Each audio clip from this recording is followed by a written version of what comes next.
কাতারের রাজধানী দোহা গোপন এক মিটিং চলছে হামাসের শীর্ষ নেতাদের নিয়ে। সবাই এক রুমে বসে ভবিষ্যতের পরিকল্পনা করছে। ঠিক সেই সময়ে তেল আবিবের কমান্ড সেন্টারে ছুটোছুটি। এমন সোনালি সুযোগ আবার কবে আসবে? সব ফোনের সিগন্যাল এক রুমে ধরা পড়েছে। মানে হামাসের সব টপ লিডার একসাথে একই রুমে রয়েছে। কমান্ড সেন্টারে প্রবেশ করলেন নেতানিয়াহু, চোখে মুখে শয়তানি হাসি।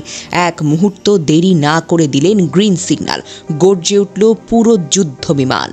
এক মুহূর্তে আগুনে ভস্ম হয়ে গেল দোহার সেই বিল্ডিংয়ের একটি অংশ।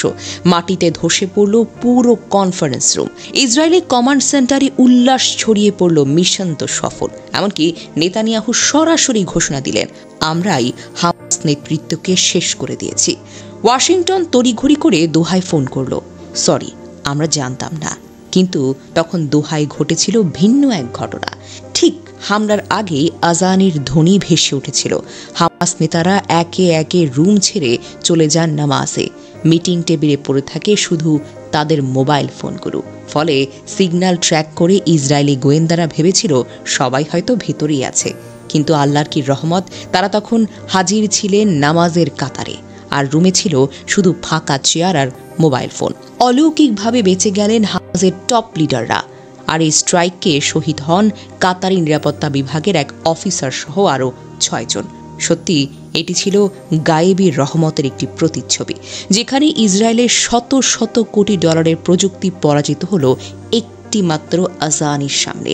আর হামাস নেতৃত্ব প্রমাণ করল, আল্লাহ যার হিফাজত করেন তাকে ধ্বংস করার ক্ষমতা পৃথিবীর কোনো পরাশক্তির নেই। এদিকে সৌদি আরবের আকাশপথ ব্যবহার করে কাতারের রাজধানী দোহায় ফিলিস্তিনের স্বাধীনতাকামী সংগঠন হামাস নেতাদের লক্ষ্য করে হামলা চালায় ইসরায়েল।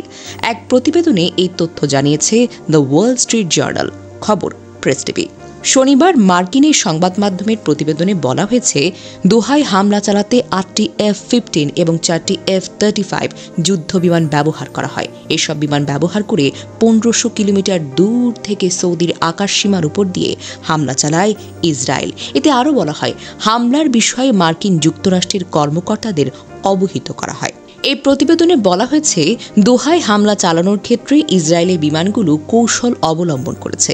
সৌদি আরব যেন ইসরায়েলের বিরুদ্ধে আকাশসীমা লঙ্ঘন করার প্রতিবাদ না আনতে পারে, এজন্য লোহিত সাগর দিয়ে এই ক্ষেপণাস্ত্র নিক্ষেপ করা হয়, যা সৌদি আরবের আকাশসীমা দিয়ে হয়তো দোহায় গিয়ে আঘাত হানতে পারে। মার্কিন একাধিক কর্মকর্তা জানান, হামলা চালানোর কিছু আগে ইসরায়েল বিষয়টি যুক্তরাষ্ট্রকে অবহিত করে। এক্ষেত্রে তারা হামলার লক্ষ্যবস্তু সম্পর্কে কিছুই জানায়নি। তবে মার্কিন মহাকাশ ভিত্তিক সেন্সরের মাধ্যমে ক্ষেপণাস্ত্রের গতিপথ শনাক্ত করা হয় ওয়াশিংটনে। ফলে এই হামলা প্রতিহত করার ক্ষেত্রে পর্যাপ্ত সময় পাওয়া যায়নি এবং ট্রাম্প হামলার বিষয়ে তাৎক্ষণিকভাবে জানতেও পারেননি। গত মঙ্গলবার দোহায় একটি আবাসিক ভবনে গাজায় যুদ্ধবিরতি নিয়ে যুক্তরাষ্ট্রের দেওয়া একটি প্রস্তাবের বিষয়ে আলোচনার জন্য জড়ো হয়েছিল হামাসের সিনিয়র নেতারা। বিষয়টি জানতে পেরে সেখানে হামলা চালায় ইসরায়েল। এ ঘটনায় পুরো মধ্যপ্রাচ্য জুড়ে নিন্দার ঝড় ওঠে।